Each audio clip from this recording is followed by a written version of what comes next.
To address the error code E72 on an Electrolux dryer, it's essential to understand what this code signifies.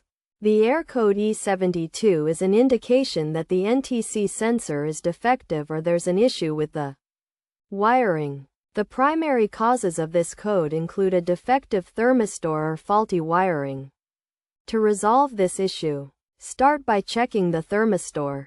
Begin by switching off the dryer at the breaker circuit. Then use a multimeter to check the resistance in the outlet thermistor. At a room temperature of 70 degrees, the correct reading should be around 5000 ohms resistance. If the reading is different, it's necessary to replace the thermistor, a task that should be handled by a professional to avoid causing further damage to the unit. Next, inspect the wiring by examining the wire harness for any loose or damaged wires. Adjust any loose wires or replace the entire wire harness if it appears damaged.